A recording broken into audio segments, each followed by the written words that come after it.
Very good morning friends, welcome back in our channel. हमारे और आपके चैनल में आपका तहे दिल से स्वागत है।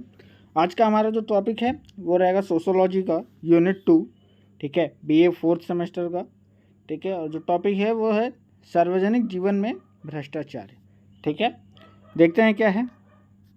देखते हैं पहला क्वेश्चन हमारा, प्रत्यक्ष अथवा अप्रत्यक्ष रूप से व्यक्तिगत लाभ के लिए अपने निर्धारित कर्तव्य की जानबूझकर अपेक्षा करना ही भ्रष्टाचार है। यह कथन किसने कहा था? यानी अपने जिस स्थान पे व्यक्ति है, ठीक है, उस स्थान पे बैठकर प्रत्यक्ष या अप्रत्यक्ष, यानी सामने या पीछे से या टेबल के नीचे से, जो भी आप कहें, ठीक है, उस पद का जानबूझकर गलत उपयोग करना क्या कहलाता है? भ्रष्टाचार। यह बात किसने कही थी? ठीक है, ए है आगमबर्न तथा निमकाफ, बी है इलियट तथा मैरिल, सी है मैकाइवर तथा पेज, और डी है गिलिन तथा गिलिन। तो हमारा जो करेक्ट आंसर होगा वो होगा क्या? बी, ठीक है, यानी इलियट तथा मैरिल ने यह बात कही थी। आगे क्या है? निम्नलिखित में से लोक जीवन में भ्रष्टाचार की समस्या का संबंध किस दशा से है? कहने का मतलब लोक जीवन में भ्रष्टाचार का जो समस्या है वह किससे संबंधित है? देखते हैं क्या है। विचलित व्यवहार, अलगाववाद, ठीक है, तुलनात्मक अभाव बोध, ठीक है, या जालसाजी, ठीक है। इसमें से कौन सा होगा? ए हमारा जो है वो करेक्ट आंसर होगा, यानी विचलित व्यवहार जो है वो क्या है? लोक जीवन में भ्रष्टाचार की समस्या का उससे संबंधित है, ठीक है। तीसरा क्वेश्चन देखते हैं क्या है। जब कोई व्यक्ति अपने पद अथवा व्यवसाय का व्यक्तिगत लाभ के लिए दुरुपयोग करता है, ठीक है, जब कोई व्यक्ति अपने लाभ के लिए, ठीक है, अपने लाभ के लिए अपने पद या व्यवसाय का दुरुपयोग करता है तथा लोक कल्याण की चिंता नहीं करता, ठीक है, लोक कल्याण यानी लोक समाज के बारे में, उसके कल्याण के बारे में नहीं सोचता, तब इस समस्या को कहा जाता है। तो उस समस्या को हम लोग क्या कहते हैं? पहला क्या है? विश्वेषण अपराध, ठीक है, दूसरा विचलित व्यवहार, और सी भ्रष्टाचार, डी नैतिकता का पतन। तो हमारा जो करेक्ट आंसर होगा वो होगा विश्वेषण अपराध, ठीक है। चौथा क्वेश्चन देखते हैं। ये देखिए, ए ऑप्शन ऊपर आ गया, ये ध्यान दीजिएगा थोड़ा सा। वर्तमान युग में लोक जीवन में भ्रष्टाचार की समस्या का संबंध निम्नलिखित में से किस दशा से है? यानी वर्तमान युग में जो है लोक जीवन में जो भ्रष्टाचार है वो किस दशा से है, ठीक है। ए देखिएगा यहाँ होगा, ये ध्यान दीजिएगा, ऊपर हो गया, थोड़ा मिसप्रिंट हो गया होगा। ए क्या है?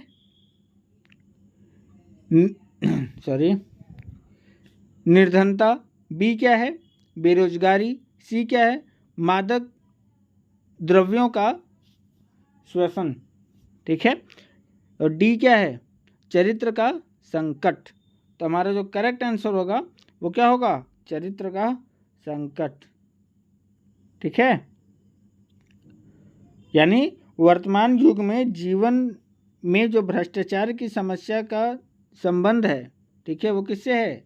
चरित्र का संकट से है, ठीक है, क्राइसिस ऑफ कैरेक्टर। पांचवा देखते हैं क्या है। अब यहाँ पर थोड़ा सा ध्यान से देखिएगा। नीचे दो वक्तव्य कथन तथा कारण के रूप में दिए गए हैं, ठीक है। कहने का मतलब नीचे दो वाक्य हैं जिसमें कथन और कारण दोनों दिए हुए हैं। कूट में से इसमें संबंधित सही या गलत का चयन करना है, ठीक है। हम लोग कथन देखते हैं पहले। भारत में लोक जीवन में भ्रष्टाचार जीवन की एक विधि बन चुकी है, ठीक है। कहने का मतलब भारत में लोक जीवन जो है भ्रष्टाचार जीवन एक क्या बन गई है, विधि बन चुकी है। कारण इसका देखिए क्या है, जो व्यक्ति भ्रष्टाचार में लिप्त नहीं होता उसे सभी लोग मूर्ख समझते हैं। ठीक है, यानी जो व्यक्ति भ्रष्टाचार में लिप्त नहीं होता, भ्रष्टाचारी नहीं होता, उसे क्या लोग मूर्ख समझते हैं। अब हम लोग देखते हैं क्या सही है क्या गलत है आगे कूट के माध्यम से। ए क्या दिया हुआ है, कथन तथा कारण दोनों सही है एवं कारण से कथन की सही व्याख्या होती है। कहने का मतलब कथन और कारण दोनों सही है एवं साथ में ही कारण से कथन की सही व्याख्या होती है, यानी कारण से जो है कथन का व्याख्या हो रहा है, सही अर्थ समझ में आ रहा है। ठीक है, बी क्या है, कथन तथा कारण दोनों सही है। यहाँ पे भी क्या बोल रहा है, कथन और कारण दोनों सही है, लेकिन कारण से कथन की सही व्याख्या नहीं हो रही है। लेकिन कारण से जो है, कारण जो दिया हुआ है उससे कथन की सही व्याख्या नहीं हो रही है। सी देखिए, कथन सही है किंतु कारण गलत है। अब यहाँ पे क्या बोल रहा है, सीधे कथन को बोल रहा है गलत है और कारण जो है वो कथन सही है और किंतु कारण गलत है। डी देखिए, कथन तथा कारण दोनों गलत है। यहाँ क्या बोल रहा है, कथन भी गलत है और कारण भी गलत है। तो हमारा जो यहाँ पे सही आंसर होगा फ्रेंड्स वो होगा सी। ठीक है, यानी कथन सही है किंतु कारण गलत है। कथन क्या था, भारत में लोक जीवन में भ्रष्टाचार जीवन की एक विधि बन चुकी है। यानी भारत में लोक जीवन में जो भ्रष्टाचार है वो क्या है, एक विधि बन चुकी है, एक व्यवस्था बन चुकी है। ठीक है, छठवां क्वेश्चन देखते हैं क्या है, भारत में किस प्रधानमंत्री के विरुद्ध भ्रष्टाचार का आरोप होने के कारण न्यायिक जांच की गई थी। ठीक है, यानी भारत में कौन से ऐसे प्रधानमंत्री थे जिनके विरुद्ध भ्रष्टाचार का आरोप था। ठीक है, और न्यायिक जांच की गई थी। ठीक है, ए क्या है, वीपी सिंह, बी एचडी देवगौड़ा, सी नरसिंह राव और डी इंद्र कुमार गुजराल। ठीक है, तो हमारा जो करेक्ट आंसर है वो है सी, यानी नरसिंहा राव।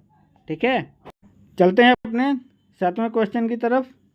क्या है, निम्नलिखित में से कौन सा कांड राजनीतिक भ्रष्टाचार से संबंधित नहीं है। ठीक है, हम लोग यहाँ पे देखते हैं कांड जो कि राजनीतिक व्यवस्था से संबंधित नहीं है। पहला है हवाला कांड, ठीक, यूरिया कांड, ठीक है, सी क्या है, तासी भूमि घोटाला कांड और डी क्या है, चिट फंड कांड। ठीक है, तो देखिएगा हवाला कांड सीधे सीधे नहीं है, हवाला से संबंधित है। ठीक है, यूरिया कांड क्या है, ये राजनीति से संबंधित नहीं है। ठीक है, इस पर भी ध्यान मत दीजिए। तीसरा क्या है, तापसी भूमि घोटाला कांड। ठीक है, ये भूमि से रिलेटेड है। इसके बाद चिट फंड कांड। ठीक है, ये क्या है, हमारा सही आंसर होगा। आठवां क्वेश्चन की तरफ चलते हैं। क्या है, आठवां क्या है, निम्नलिखित कथन में रिक्त स्थान की पूर्ति के लिए दिए गए विकल्पों में से कौन सा विकल्प सही है। ठीक है, देखते हैं कथन क्या है, इलियट और मेरिल के अनुसार राजनीतिक भ्रष्टाचार तथा अपराध एक दूसरे के रूपक हैं। ठीक है, यानी भ्रष्टाचार और अपराध क्या है, एक दूसरे के रूपक हैं। ठीक है, देखते हैं ए क्या है, व्यक्ति, ठीक है, बी क्या है, संगठन, सी क्या है, आर्थिक और डी क्या है, व्यावसायिक। तो हमारा जो करेक्ट आंसर होगा वो होगा बी, यानी संगठित। ठीक है, 9th क्वेश्चन देखिएगा क्या है, निम्नलिखित में से कौन सी दशा लोक जीवन में भ्रष्टाचार का सही उदाहरण है। ठीक है, कहने का मतलब इनमें से हमको बताना है कौन सा दशा लोक जीवन के भ्रष्टाचार का सही उदाहरण है। लोक जीवन मतलब जो अभी चल रहा है, ठीक है। एक समृद्ध नागरिक द्वारा जुए के अड्डों को चलाना, ठीक है। बी क्या है, समाज विरोधी तत्वों द्वारा किसी क्षेत्र में आतंक पैदा करना। सी क्या है, सरकार द्वारा किसी राज्य में राष्ट्रपति शासन लागू कराना। डी क्या है, एक मंत्री द्वारा अपने रिश्तेदार को सरकारी भूमि का आवंटन करना, ठीक है। तो हमारा जो करेक्ट आंसर होगा वो क्या होगा, डी होगा, ठीक है। यानी ये चीज़ें ज़्यादा आज के समय में हो रही हैं, ठीक है। इसका सही उदाहरण ये है। 10वां क्वेश्चन देखते हैं। निम्नलिखित में से कौन सी एक दशा का संबंध भ्रष्टाचार से नहीं है, ठीक है। हमको बताना है इन चारों में से कौन सा एक दशा ऐसा है जो भ्रष्टाचार से संबंधित नहीं है। पहला देखते हैं, डॉक्टर द्वारा बीमारी का झूठा प्रमाण पत्र देना। बी, एक व्यापारी द्वारा आयकर की चोरी करना। सी, शिक्षक द्वारा ट्यूशन करके बच्चों को शिक्षा देना। डी क्या है, पुलिस द्वारा अपराधी लोगों को संरक्षण देना। तो हमारा जो करेक्ट आंसर होगा वो होगा सी, यानी जो टीचर ट्यूशन दे के पढ़ा रहे हैं वो भ्रष्टाचार के अंतर्गत नहीं आता है, ठीक है। उसके बाद 11वां क्वेश्चन देखते हैं क्या है। भारतीय समाज में निम्नलिखित में से किस दशा का संबंध संस्थागत भ्रष्टाचार से है, ठीक है। यानी इसमें ये बताना है भारतीय समाज में निम्नलिखित में से किस दशा का संबंध क्या है, संस्थागत भ्रष्टाचार से है, ठीक है। पहला क्या है, दहेज की मांग। बी क्या है, नकली दवाओं की बिक्री। सी क्या है, उत्पादों में मिलावट। और डी क्या है, झूठे विज्ञापन, ठीक है। तो हमारा जो करेक्ट आंसर होगा वो होगा ए, ठीक है। यानी दहेज की मांग क्या है, समाज की क्या है, बहुत ही बड़ा समस्या है, ठीक है। संस्थागत भ्रष्टाचार है ये, ठीक है। 12वां क्वेश्चन देखते हैं क्या है।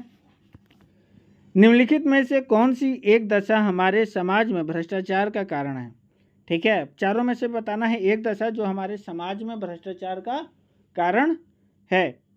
ए क्या है, अधिकारियों तथा कर्मचारियों को मिलने वाला वेतन। बी क्या है, न्यायिक क्रियाविधि में अति विलंब। सी क्या है, अति जनसंख्या। और डी क्या है, देश में सांस्कृतिक विभिन्नताएं, ठीक है। तो हमारा जो करेक्ट आंसर होगा वो होगा बी, यानी न्यायिक क्रियाविधि में अति विलंब क्या होने से क्या होता है, हमारे समाज में भ्रष्टाचार का कारण है, ठीक है। जिसकी वजह से जल्दी किसी को न्याय नहीं मिल पाता है, ठीक है। न्याय आने में या परिणाम आने में लेट होता है, ठीक है। चलते हैं अब हम लोग 13वें क्वेश्चन की तरफ। क्या है, जब हम संस्थानों को छोड़कर किसी भी साधन से अधिक धन का संचय करना एक सामाजिक बुराई के रूप में देखते हैं, ठीक है। तब इस दशा को मॉडर्न ने कहा, ठीक है। मॉडर्न ने इस दशा को क्या कहा, किस दशा को एक बार फिर से देख लीजिए। जब हम संस्थाओं को छोड़कर किसी भी साधन से अधिक धन का संचय करना एक सामाजिक बुराई के रूप में देखते हैं, ठीक है। कहने का मतलब क्या है, अपने किसी भी नौकरी कोई मान लीजिए कर रहा है उसको छोड़कर किसी अन्य साधन के माध्यम से अधिक यदि वो पैसा कमा रहा है तो उसको हम लोग क्या करते हैं, उसको हम लोग बुरा काम करते हैं या कहते हैं कि 2 नंबर का कोई काम कर रहा होगा, ठीक है। तब इस दशा को मॉडर्न ने क्या कहा है ये देखते हैं। ए, विचलित व्यवहार। बी, नैतिकता का अधोपतन, ठीक है। सी क्या है, नियमहीनता, ठीक है। डी क्या है, संस्कृति का संकट, ठीक है। तो हमारा जो इसमें करेक्ट आंसर होगा फ्रेंड्स वो होगा सी यानी नियमहीनता, ठीक है।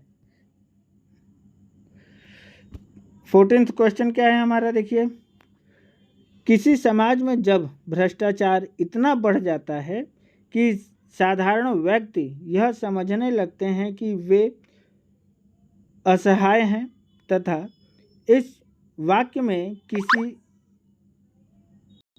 तरह का सुधार नहीं लाया जा सकता, तब इस दशा को क्या कहा जाता है, ठीक है।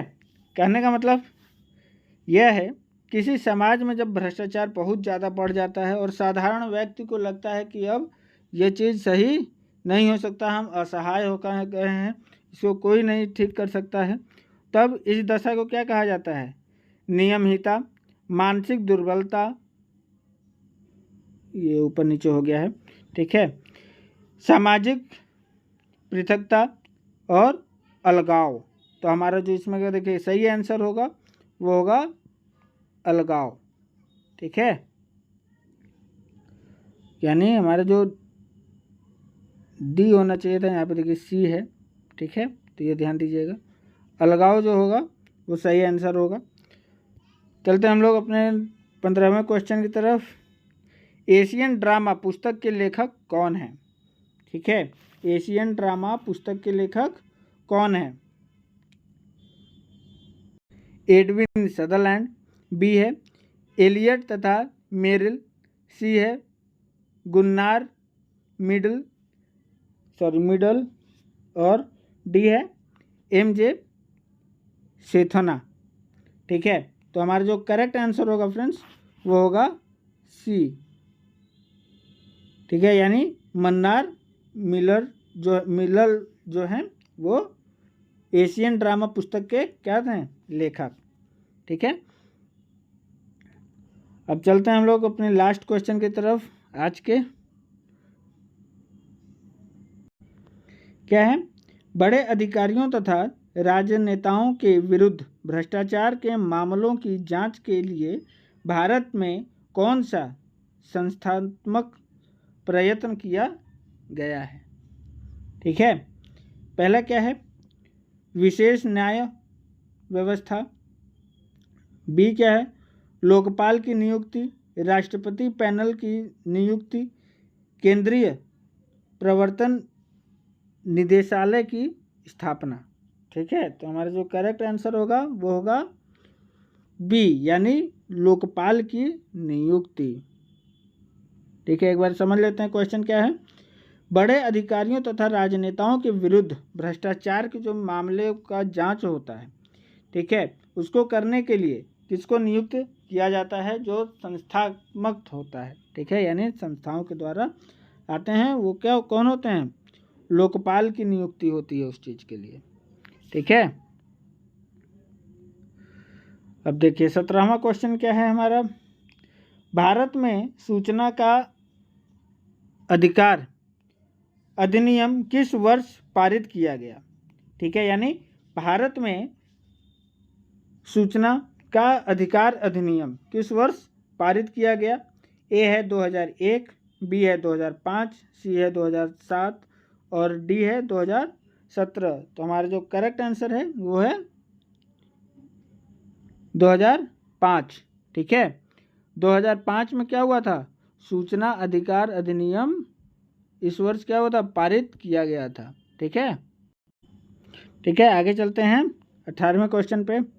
भारत में भ्रष्टाचार की समस्या को कम करने से संबंधित सुझाव देने के लिए निम्नलिखित में से कौन सी कमेटी नियुक्त की गई थी, ठीक है। कहने का मतलब भारत में जो भ्रष्टाचार है उसे ख़त्म करने के लिए या कम करने के लिए सुझाव के लिए कौन से कमेटी का गठन किया गया था, ठीक है। पहला क्या है, ए देश राज कमेटी, बी क्या है चिदम्बरम कमेटी, सी क्या है मेहता कमेटी, और डी क्या है, संस्थात्मक कमेटी। ठीक है, तो हमारा जो इसमें करेक्ट आंसर है वो है डी, यानी संस्थात्मक कमेटी का जो है गठन किया गया था भारत में व्याप्त भ्रष्टाचार को खत्म करने का या कम करने का। ठीक है, कम करने के लिए इनका गठन किया गया था। कमेंट करके एक बार हमको ये जरूर बताइएगा कि इनका गठन कब हुआ था। ठीक है, गठन इसका कब हुआ था, ये कमेंट सेक्शन में एक बार डाल के जरूर से हमें बताने की कोशिश कीजिएगा सभी लोग। ठीक है, 19 क्वेश्चन पे चलते हैं।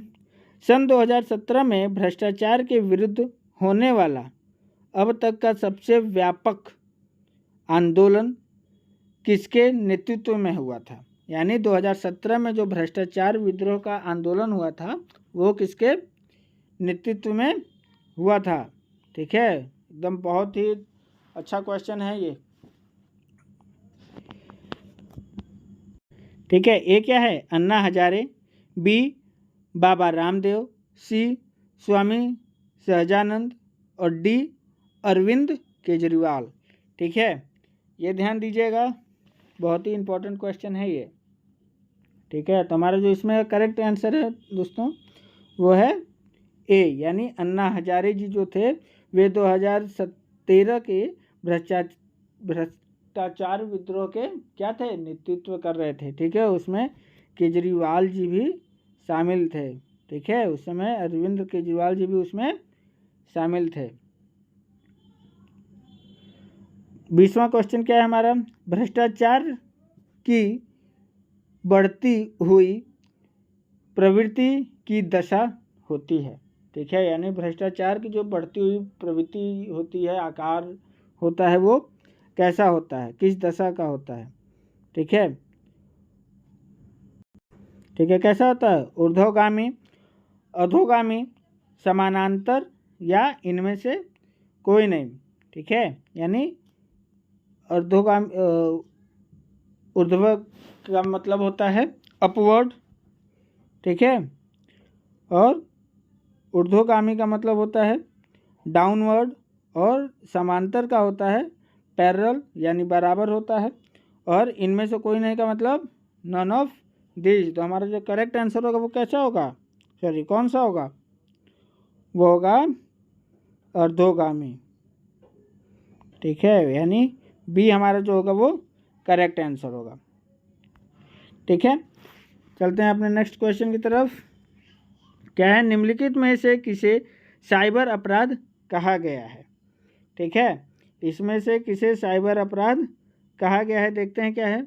नशे में किया गया अपराध, ठीक है, इलेक्ट्रॉनिक प्रौद्योगिकी संबंधित अपराध, सी क्या है, सार्वजनिक हानि संबंधी अपराध, सार्वजनिक विवरण प्रणाली संबंधी अपराध। ठीक है, तो हमें लगता है साइबर क्राइम जो है इलेक्ट्रॉनिक से संबंधित होगा, इसलिए हमारा जो आंसर है वो बी है। ठीक है, उसके बाद देखिए क्या है, साइबर अपराध की प्रवृत्ति होती है। ठीक है, साइबर अपराध की प्रवृत्ति कैसी होती है, अज्ञात, बी सामूहिक, सी अनुवंशिक, और डी मनोवैज्ञानिकी। ठीक है, तो हमारा जो करेक्ट आंसर होगा वो क्या होगा, वो होगा अज्ञात, यानी जो साइबर अपराध की प्रवृत्ति होती है वो अज्ञात होती है, किसी को नहीं पता होता है। ठीक है, तो हम लोग मिलते हैं फ्रेंड्स अपने नेक्स्ट वीडियो में नए क्वेश्चन के साथ। Till then take care, thank you. और जो भी इसमें आपको न समझ में आया हो, जो क्वेश्चन न समझ में आया हो, उसको आप लोग ज़रूर से कमेंट सेक्शन में डाल के एक बार से हमें बता दें, ताकि हम उसे अलग से वीडियो बना के उसे बताया जा सके। अब हम लोग मिलेंगे अपने यूनिट 3 में इम्पॉर्टेंट क्वेश्चन के साथ। Till then take care, thank you.